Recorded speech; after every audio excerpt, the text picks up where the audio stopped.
Hello students. तो आज का जो हमारा टॉपिक है वो है द स्फेयर का लेक्चर नंबर 2। ठीक है। और आज के इस वीडियो में हम ये समझने वाले हैं कि स्फेयर के जो बचे कुछ टॉपिक्स थे उनको आज हम क्लियर करने वाले हैं इस वीडियो में। हालांकि स्फेयर का इसके पहले एक लेक्चर बन चुका है ऑलरेडी, जिसमें हमने आपको क्या बताया था। तो उसमें हमने आपको बताया था definition of sphere, general equation of sphere, centre and radius of sphere, how to find equation of sphere, और इसके अलावा हमने आपको टेंजेंट के बारे में भी काफ़ी चीज़ें बता दी थी इसके पहले लेक्चर में, यानी लेक्चर नंबर 1 में। और आज का ये जो हमारा लेक्चर है ये है लेक्चर नंबर 2, और इसमें हम क्या समझने वाले हैं, तो इसमें हम समझने वाले हैं condition of tangency, orthogonality of two sphere, इसके अलावा intersection of sphere and plane, और sphere passing through a circle, radical plane, coaxial system of sphere. तो आज के जो टॉपिक हैं वो कुछ ज़्यादा हैं लेक्चर नंबर 1 से। तो देखिए यहाँ पर जो condition of tangency and orthogonality of two sphere है, ये तो हम आपको लेक्चर नंबर 1 में बताने वाले थे, लेकिन टाइम की वजह से कुछ हमने नहीं बता पाए। तो इसका सिंपल सा 2 फार्मूला है, हम उसी फार्मूले को आप वही फार्मूला हम आपको बता देते हैं, बस आप कर लीजिएगा। ठीक है, बहुत ज़्यादा उसमें कुछ है नहीं। तो चलिए आज के इस लेक्चर को बिना देर के हुए शुरू करते हैं। तो जो स्फेयर होता है, मतलब जो गोला होता है, उसके टेंजेंट भी 2 तरह के होते हैं। पहला तो कोई लाइन उसका टेंजेंट हो सकता है, और दूसरा कोई प्लेन भी उसका टेंजेंट हो सकता है। तो जैसे अगर ये कोई गोला है, हम आपको अगर दिखाना चाहें, जैसा कि आप लोग देख सकते हैं, जो ये मटका रखा हुआ है, ये जिस प्लेन पर रखा हुआ है, जिस फर्श पर रखा हुआ है, वो प्लेन इसका क्या है, टेंजेंट है, क्योंकि ये प्लेन उसके किसी पार्ट को टच कर रहा है। ठीक है। इसके अलावा अगर आपको हम बता दें कि जैसे ये कोई गोला है मान लेते हैं, तो इस पर अगर हम कोई लाइन ड्रॉ करेंगे तो ये भी इसका टेंजेंट होता है। तो यानी कि गोले के कितने टेंजेंट हुए, 2 टेंजेंट हुए, एक तो लाइन और एक प्लेन। ठीक है। तो अगर हमको किसी लाइन की इक्वेशन दी हो और किसी गोले का इक्वेशन दिया हो, तो हम कैसे पता करेंगे कि वो लाइन इस गोले पर टेंजेंट है कि नहीं। उसके लिए यहाँ पर ये फार्मूला लिखा हुआ है, क्या, m z1 minus n y1। तो l सबकी वैल्यू आपको यहाँ से यहाँ पर दी रहेगी। m की वैल्यू यहाँ पर रहेगी, z1 की वैल्यू कहाँ पर है, यहाँ पर है, n की वैल्यू यहाँ पर है, y1 की वैल्यू यहाँ पर। तो आपको सारी वैल्यू दी रहेंगी। आप एक बार इसकी वैल्यू निकालेंगे पूरे की, एक बार इसकी निकालेंगे। अगर दोनों बराबर आ गए तो वो टेंजेंट होंगे, अन्यथा टेंजेंट नहीं होंगे। सेम वही चीज़ यहाँ पर भी आपको गोले का इक्वेशन दिया रहेगा, प्लेन का इक्वेशन दिया रहेगा, इसमें फर्क रखेंगे और इसमें रखेंगे। अगर दोनों बराबर आ गए तो प्लेन भी उसका टेंजेंट हो जाएगा, अन्यथा वो टेंजेंट नहीं होगा। तो चलिए अब हम बात करते हैं आज के मेन टॉपिक के ऊपर, जो कि क्या है, intersection of sphere and plane. तो देखिए यहाँ पर intersection of sphere and planes में पहले होता क्या है ये समझ लीजिए। देखिए, जब हम कोई स्फेयर को किसी प्लेन से इंटरसेप्ट करवाते हैं, मतलब जब इस स्फेयर को कोई प्लेन काटता है, तो बनता क्या है ये जानते हैं कि नहीं आप लोग, एक सर्कल बनता है। क्या बनता है, सर्कल बनता है। अब आप ये सोच रहे होंगे कि ये कौन सी माया है भैया, सर्कल कैसे बनेगा जब हम गोले को काटेंगे। तो देखिए हम आपको प्रैक्टिकली करके दिखाते हैं। आलू सब लोग जानते हो कि नहीं, जानते हो तो कोई बात नहीं, अगर नहीं जानते हो तो भी कोई बात नहीं। तो हम यहाँ पर आपके लिए लेकर आए हैं एक आलू, और उसको हम काट कर दिखाएंगे कि सर्कल कैसे बनता है। ये आप देख रहे हैं क्या है, आलू है। ठीक है। अब जब हम इस आलू क्या है, ये एक स्फेयर है, हम मान के चलते हैं कि ये एक स्फेयर है। स्फेयर तो है भी है क्योंकि ये गोलाकार है। तो जब हम इसको किसी प्लेन से, अब प्लेन में हमने क्या लिया है, एक ब्लेड लिया है। ठीक है, क्या लिया है, एक ब्लेड, ये प्लेन में होता है। तो जब हम इसको किसी प्लेन से इंटरसेप्ट करवाएंगे, इसको हम काटेंगे, तो देखिए क्या बनता है। इंटरसेप्ट करते हैं हम, जब करेंगे इंटरसेप्ट तो देखिए क्या बनेगा, क्या बना, सर्कल बना कि नहीं बना, बिल्कुल बना। ये क्या बन गया, सर्कल बन गया। तो हमको करना क्या है, अगर हमको इस प्लेन की इक्वेशन दी हो, ठीक है, इसके अलावा इस स्फेयर का इक्वेशन दिया हो, तो हम इससे बने सर्कल का इक्वेशन कैसे निकालेंगे, सर्कल का सेंटर कैसे निकालेंगे, इसका रेडियस कैसे निकालेंगे। तो अब हम इन सारी चीजों के बारे में समझने वाले हैं। आई होप इतनी चीज तो आपको समझ में आ ही गई होगी कि जब हम किसी स्फेयर को किसी प्लेन से कट करवाते हैं तो वहां पर क्या बनता है, उस स्फेयर में एक सर्कल बनता है। ठीक है। तो हम मान लेते हैं कि यहां पर हमको जो स्फेयर की इक्वेशन दी गई है वो क्या है, x² plus y² plus z² plus 2ux plus 2vy plus 2wz plus d is equal to 0।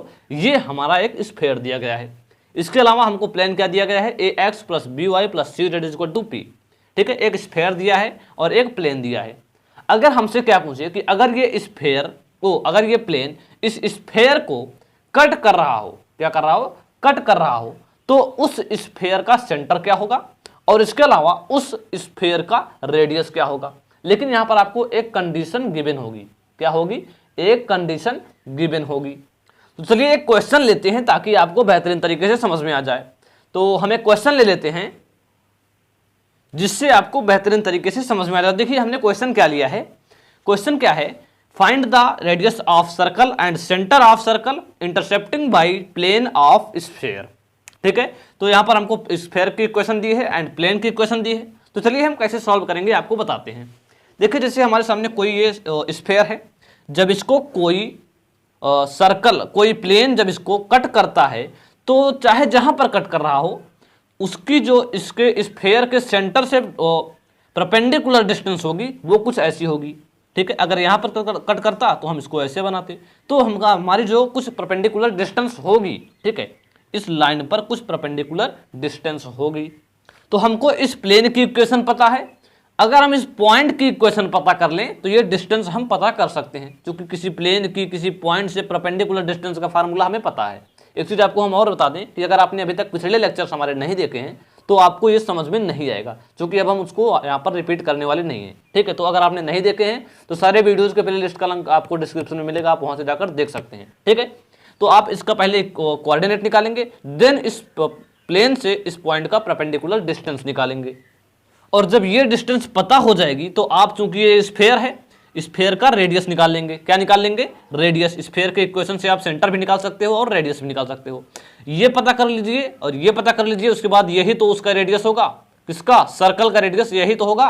अरे भाई, जैसे ये हमारा गोला कटा हुआ है, इसको कुछ ऐसा रखा हुआ है, तो यानी कि ये जो पूरा होगा यही तो इसका डायमीटर होगा और आधा क्या हो जाएगा, इसका रेडियस हो जाएगा। ठीक है, तो चलिए सॉल्व करते हैं। देखिए ये पहले तो हम इसका कोऑर्डिनेट निकालते हैं। देखिए यहाँ पर हम u, v और w की वैल्यू निकालना चाहें तो क्या हो जाएगा, तो इसकी जो जनरल इक्वेशन होती है वो होती है x square plus y square plus z square plus 2ux plus 2vy plus 2wz plus d is equal to 0। तो अगर हम यहाँ से u की वैल्यू निकालना चाहें तो यह आ जाएगा 4, ठीक है, -4 आएगा।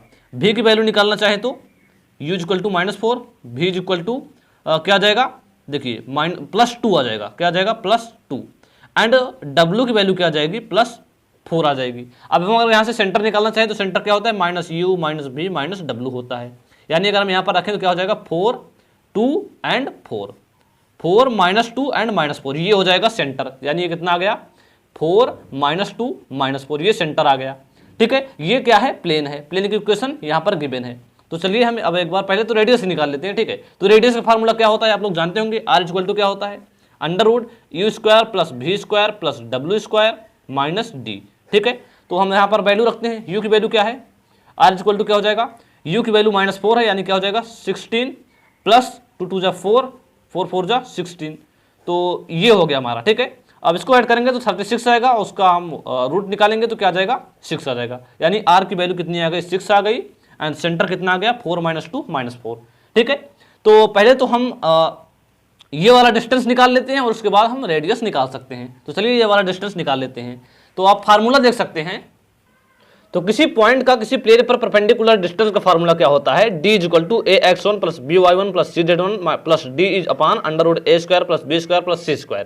ये होता है फार्मूला, जहां पर a क्या है, इस प्लेन के क्या है, डायरेक्शन रेशियो है। ठीक है, इसके अलावा x1 y1 z1 क्या है, इस पॉइंट के कोऑर्डिनेट जो कि यहाँ पर गिवन है। ठीक है, चलिए फार्मूले में रख देते हैं। तो देखिए यहाँ पर हमको a की वैल्यू क्या पता चल गई, 1, b की वैल्यू -2 एंड c की वैल्यू 2। इसके अलावा ये 3 क्या है, d क्या है, d इक्वल टू 3 है। चूंकि इधर आएगा तो ये माइनस में हो जाएगा, तो ये माइनस हो जाएगा। ठीक है, चलिए हम यही वैल्यू यहाँ पर रख देते हैं।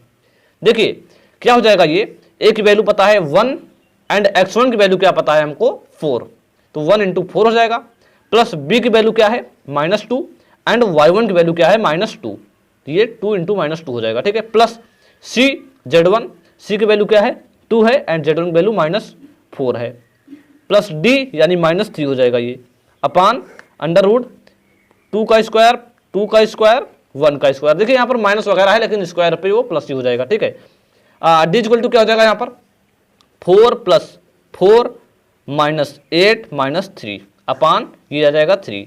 देखिए यहाँ पर 4 से 4 8 से 8 कैंसिल, -3/3 यानी -1 आ गया। चूंकि लेंथ जो होती है वो कभी माइनस में होती नहीं, तो ये भी हमारा क्या हो जाएगा, प्लस हो जाएगा। यानी डी की वैल्यू क्या आ गई हमारे सामने, 1 आ गई। डी की वैल्यू क्या आ गई, 1 आ गई। ठीक है, डी की वैल्यू 1 आई का मतलब क्या हुआ कि जो हमारी ये लेंथ आ गई ये कितनी आई है, 1 आई है, ये 1 आई है, और इसके अलावा रेडियस ये 6 आया है। ये 1 है, ये 6 है, तो ये क्या हो जाएगा, ये क्या हो जाएगा, मान लेते हैं ये O है, ये P है, तो OP इक्वल टू क्या हो जाएगा हमारा, 6 का स्क्वायर माइनस 1 का स्क्वायर का अंडर रूट, यानी क्या हो जाएगा, 36 में से 1 गया 35, अंडर रूट 35 हो जाएगा। ये आ गया हमारा रेडियस किसका, उस बनने वाले सर्कल का। ठीक है, ओ सॉरी थोड़ा हमसे मिस्टेक क्या हुई, यहाँ पर हम जो फार्मूला लिखे हैं ये वाला रेडियस वाला फार्मूला, ये थोड़ा मिस्टेक हुआ है, थोड़ा आप ध्यान से देखिएगा। ये जो हमने माइनस लगाया हुआ है ये यहाँ पर प्लस होता है। ठीक है, ये प्लस होता है, क्योंकि जब हम यहाँ पर 45 लिखेंगे ना तो ये जुड़कर कितना आएगा, 81 आएगा, और उसका रूट निकालेंगे तो ये 9 आएगा, तो यहाँ पर 9 आएगा। ठीक है, डोंट वरी, आप थोड़ा कर लीजिए। ठीक है, तो जब यहाँ पर 9 आ जाएगा तो हम इसको 9 का स्क्वायर करेंगे, यानी 81 होगा, 81 में से 1 जाएगा तो 80 बचेगा, अंडर रूट 80 आएगा। क्या जाएगा, अंडर रूट 80 आएगा आपका। तो यहाँ से आप रेडियस ऑफ सर्कल तो निकाल लिए, उस सर्कल का रेडियस क्या होगा, अंडर रूट 80। अब बात आती है कि उस सर्कल का हम सेंटर कैसे निकालेंगे। तो सेंटर निकालने के लिए आपको करना क्या होगा, देखिए आपको इस प्लेन का इक्वेशन पता है, ये पॉइंट पता है, आप इसकी इक्वेशन निकालेंगे। देखिए जब अगर आपको कोई प्लेन का इक्वेशन दिया हो तो आप उसके परपेंडिकुलर का इक्वेशन आराम से निकाल सकते हैं। तो आप इसका इक्वेशन निकालेंगे, ठीक है, और जब इसका इक्वेशन निकालकर इस पर कोई पॉइंट निकालेंगे तो पहले तो आपको ये पॉइंट दिया है, तो जो दूसरा पॉइंट निकल कर आएगा वो कुछ यहां पर आएगा, और यही हमारा क्या है, उस सर्कल का सेंटर है। तो चलिए सॉल्व करते हैं ताकि आपको समझ में आए। तो देखिए यहां पर हमको इस लाइन की इक्वेशन जानने के लिए पहली चीज तो इस पर कोई पॉइंट चाहिए जो कि गिवन है, और इसके अलावा इसका डायरेक्शन रेशियो चाहिए जो कि इससे हम निकाल सकते हैं। ठीक है, तो देखिए क्या हो जाएगा इसका इक्वेशन, इसका इक्वेशन क्या हो जाएगा, x minus 4 upon 1 is equal to y plus 2 upon minus 2 is equal to z plus 4 upon 2। ठीक है, ये आपको पॉइंट यहां पर दिया गया है, और ये आप इसके इक्वेशन से, प्लेन के इक्वेशन से निकाल लेंगे। तो ये आपको क्या आ गई, लाइन की इक्वेशन आ गई। ठीक है, अब इस लाइन के फुट का जो कोऑर्डिनेट होता है उसका फार्मूला क्या होता है, x minus 4 upon 1 is equal to, मतलब आप इसी को लेमडा के बराबर कर देंगे तो x, y और z की जो वैल्यू आएगी वही इसके फुट का कोऑर्डिनेट हो जाएगा। यानी x इज इक्वल टू क्या आ गया, lambda plus 4, y is equal to क्या आ जाएगा, -2 lambda minus 2, z is equal to क्या आ जाएगा, 2 लेमडा माइनस 4। तो ये अगर आपको यहीं पर लेमडा की वैल्यू पता चल जाए, लेमडा की वैल्यू पता चल जाए तो आप ये कोऑर्डिनेट आराम से निकाल लेंगे। अब लेमडा की वैल्यू कैसे निकालेंगे उसको भी समझाते हैं। देखिए लेमडा की वैल्यू निकालने के लिए बहुत ही सिंपल सा चालाकी लगाएंगे हम यहाँ पर। वो क्या है, देखिए ये जो पॉइंट है वो इस प्लेन पर भी है, यानी अगर ये पॉइंट हम उस प्लेन पर रख दें तो उसको सेटिस्फाइड करेगा, करेगा कि नहीं, बिल्कुल करेगा। तो हम इस पॉइंट्स को उसी प्लेन पर पुट कर देंगे और देन हमको लेमडा की वैल्यू निकल कर आ जाएगी। तो इसका इक्वेशन क्या है आप देख सकते हैं, x minus 2y plus 2z is equal to 3 है। इसी में हम ये पॉइंट्स रख देते हैं। क्या हो जाएगा, x की जगह पर लेमडा प्लस 4 माइनस 2, y की जगह पे -2 लेमडा माइनस 2 प्लस 2, z की जगह पे 2 लेमडा माइनस 4, ठीक है, इज इक्वल टू 3 है। अब क्या करेंगे, lambda plus 4 plus 4 lambda plus 4 plus 4 lambda minus 8 is equal to 3। ठीक है, देखिए लेमडा 4 लेमडा 4 लेमडा कितना हो जाएगा, 8 एंड 9 लेमडा हो जाएगा।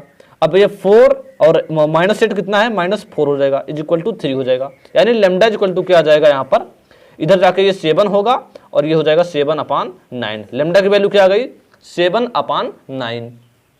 अब आप इसी लेमडा की वैल्यू यहाँ पर पुट कर दीजिए, आपको उसका कोऑर्डिनेट निकल कर आ जाएगा। ठीक है, आई होप आपको ये क्वेश्चन समझ में आ गया होगा एकदम अच्छे तरीके से। ठीक है, चलिए अब हम अगले टॉपिक्स की तरफ बढ़ते हैं जो हमारे अभी बचे हुए टॉपिक्स हैं। अब हमारा जो नेक्स्ट टॉपिक है वो है sphere passing through given circle. मतलब कि जैसे हमने आपको बताया कि ये कोई स्फेयर है, इसको जब कोई प्लेन कट करता है तो यहाँ पर क्या बनता है, एक सर्कल बनता है। यहाँ पर क्या बनता है, एक सर्कल बनता है। तो अब हमको इस सर्कल से होकर जाने वाला स्फेयर का इक्वेशन निकालना है। हमको ये स्फेयर पता है, ये प्लेन पता है, हमको ये वाला स्फेयर का इक्वेशन निकालना है। कैसे निकालेंगे चलिए समझते हैं। तो उसके हम आपको 2 या 3 स्टेप्स में कोई एक वर्किंग रूल बताते हैं, आप उसको समझ लीजिएगा, आपको पूरा का पूरा तरीके से ये कन्फर्म हो जाएगा। तो स्टेप फर्स्ट में आपको क्या करना है, वर्किंग रूल चल रहा है, स्टेप फर्स्ट में क्या करना है आपको स्टेप फर्स्ट में आपको एक स्फेयर का इक्वेशन दिया रहेगा जो क्या होता है एक्स स्क्वायर प्लस वाई वगैरह वगैरह करके आपको मतलब आपको स्फेयर का और किसी प्लेन का इक्वेशन जैसा कि आपको दिया गया है, ठीक है। ये आपको स्टेप फर्स्ट में दिया है। अब आपको स्टेप सेकंड में क्या करना है, इनको दोनों को कंबाइन कर देना है। कंबाइन करने का मतलब s प्लस के पी कर देना है इक्वल टू 0। आप कंबाइन कर देंगे, s लिखेंगे फिर के पी करके 0 कर देंगे, ये आप इसको कंबाइन करेंगे, ठीक है। आपको यहां तक करना है स्टेप सेकंड में। अब स्टेप थर्ड में आपको क्या करना है, स्टेप थर्ड में आपको जाना है और आपको स्टेप थर्ड में करना क्या है, देखिए आपको कोई कंडीशन दिया रहेगा। कंडीशन का मतलब आपको कोई पॉइंट दिया रहेगा। पॉइंट क्या दिया रहेगा, मान लेगा आपको बोल देगा कि इस स्फीयर और प्लेन से बने सर्कल से होकर जाने वाले स्फीयर का इक्वेशन निकालिए एट पॉइंट, ऐसे करके दिया रहेगा एट पॉइंट, आपको शायद दिख नहीं रहा, eight point x1 y1 z1, आपको कोई पॉइंट दिया रहेगा, ठीक है। ये आप ध्यान में रखिए।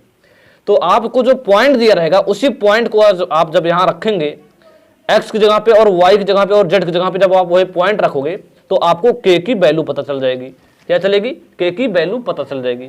और वही k की वैल्यू आप फिर से इसमें रख देंगे तो आपको इक्वेशन आ जाएगी किसकी, स्फीयर की, जिसकी आपको निकालनी है, ठीक है। समझ में आई बात, आपको इस स्फीयर की इक्वेशन आ जाएगी। हालांकि स्फीयर की इक्वेशन यही है, लेकिन हमने आपको k की वैल्यू बताने के लिए स्टेप थर्ड का यूज किया। करना क्या है, आपको जो पॉइंट आपको दिया रहेगा, पॉइंट आपको दिया रहेगा, ये क्लियर है, आपको पॉइंट दिया रहेगा, वही पॉइंट आप इसमें रखेंगे, k की वैल्यू आएगी और उसी k की वैल्यू को फिर से इसी में रख देंगे, आपको स्फीयर की इक्वेशन आ जाएगी, ठीक है। चलिए नेक्स्ट टॉपिक की तरफ बढ़ते हैं। अब हमारा जो नेक्स्ट टॉपिक है वो है रेडिकल प्लेन। तो हम आपको बताते हैं रेडिकल प्लेन होता क्या है। तो रेडिकल प्लेन जानने से पहले आपको पावर ऑफ अ पॉइंट जानना जरूरी है। जैसे कोई पॉइंट है और किसी सर्कल के पास कोई पॉइंट है, ठीक है, तो इस पॉइंट का पावर क्या होता है पहले ये समझिए। हमने थोड़ा सर्कल गलत बना दिया, देखिए ये कोई पॉइंट है और ये कोई सर्कल है, सर्कल नहीं स्फीयर है, सर्कल नहीं बोल सकते, ये क्या है, एक स्फीयर है। तो इस पॉइंट से हम इस स्फीयर पर एक लाइन ड्रॉ करेंगे जो कि इसको दो पॉइंट्स पर कट करेगा, ठीक है। एक ये पॉइंट P, ये P पॉइंट मान लेते हैं, ये क्या है, एक F है, ये क्या है, G है, ठीक है। ये किसी दो पॉइंट पर इसको कट करेगा। तो पावर ऑफ पॉइंट क्या होता है, power of point is equal to PF into PG, ये होता है किसी पॉइंट का पावर। समझ में आई बात, ये होता है PF इंटू PG, ये किसी पॉइंट का पावर, इस पॉइंट का पावर है। अगर यहीं पर एक सर्कल और हो और इसको भी वो कुछ ड्रा कर रहा हो, F डैश मान लेते हैं, ये G डैश है, तो इस पॉइंट का पावर दो होगा। एक तो ये मान लेते हैं S1 है, ये मान लेते हैं S2 है। तो S1 with respect to S1, power of point with respect to S1, मतलब S1 के सापेक्ष इस पॉइंट का पावर कितना है, PF इंटू PG। अब अगर हम बात करें power of point with respect to S2, यानी इस वाले स्फीयर के सापेक्ष इसका पावर क्या है, PF dash into PG dash, ये इस वाले सर्कल स्फीयर के सापेक्ष और ये इस वाले स्फीयर के सापेक्ष। तो आपको ये होता है क्या, पावर होता है, किसी पॉइंट का पावर होता है। अब अगर हम इसी पॉइंट को कई सारे पॉइंट्स लेते जाएं, कई सारे पॉइंट्स लेते जाएं और उनसे हम क्या करें, ड्रॉ करते जाएं और ये समान आए, क्या आए, समान आए, ये पावर जो हो इस पॉइंट का दोनों के सापेक्ष क्या है, समान आए। मान लेते हैं इससे हमने खींचा, इससे खींचा, ये भी समान है, ये भी इक्वल है, ये भी इक्वल है, ये भी इक्वल है, ये भी इक्वल है, ये भी इक्वल है। तो ये जो हमारा प्लेन बनता जाएगा उसी को हम क्या बोलते हैं, रेडिकल प्लेन बोलते हैं। अगर हम आपको इसकी डेफिनेशन बताना चाहें तो वो क्या होता है, the locus of a point whose power with respect to non concentric sphere are equal is a plane called radical plane. मतलब कि जिसके पावर दोनों के सापेक्ष क्या हो, इक्वल हो, वो प्लेन जो बनेगा वो क्या कहलाएगा, हमारा रेडिकल प्लेन कहलाएगा। आई होप आपको रेडिकल प्लेन तो समझ में आ गया होगा। अब इस रेडिकल प्लेन का इक्वेशन कैसे निकालते हैं ये बात भी आती है, तो चलिए उसको बताते हैं आपको हम। तो यहाँ पर हमको दोनों स्फीयर की इक्वेशन गिवन होगी। मान लेते हैं ये क्या है S1, ये क्या है S2, x square plus y square, ऐसे करके हमको दोनों स्फीयर की इक्वेशन गिवन होगी। और इसके अलावा स्फीयर की इक्वेशन गिवन होगी, मान लेते हैं ये S1 इक्वल टू 0 है, मान लेते हैं ये S2 इक्वल टू 0 है। तो जो इससे बनने वाला प्लेन होगा, इसका इक्वेशन जो होगा वो होगा S1 minus S2 is equal to 0, ठीक है। यहाँ पर S1 minus S2 is equal to 0 हो जाएगा।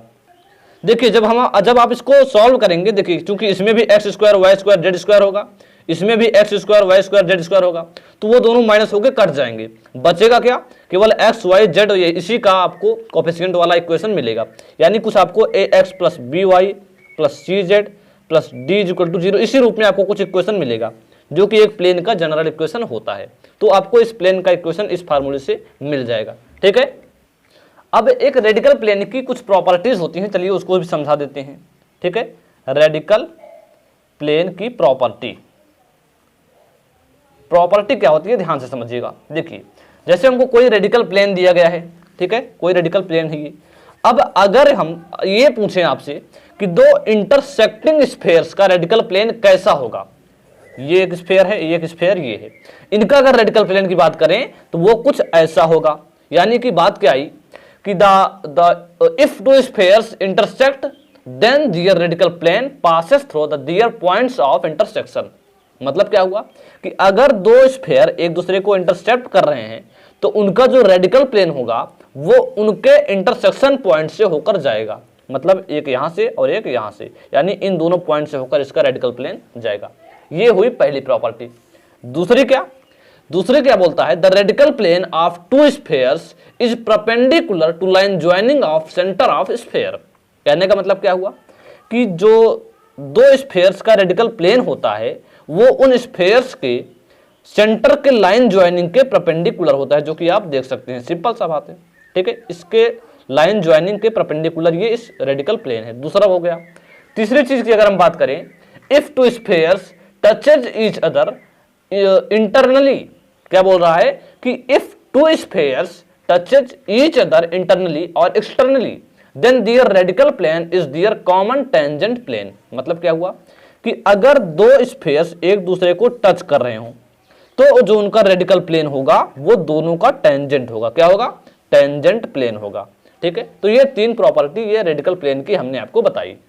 अब जो हमारा नेक्स्ट टॉपिक है वो क्या है, वो है कोएक्सियल सिस्टम ऑफ स्फेयर्स। तो चलिए अब उसके बारे में समझते हैं। तो कोएक्सियल सिस्टम क्या होता है, ध्यान से समझिएगा। इसकी डिफिनेशन हमने यहां पर लिखी है, a system of spheres, spheres होगा चूंकि यहां पर कई सारे स्फेयर्स होंगे, in which any two members have same radical plane is called coaxial plane. Coaxial plane नहीं, कोएक्सियल सिस्टम।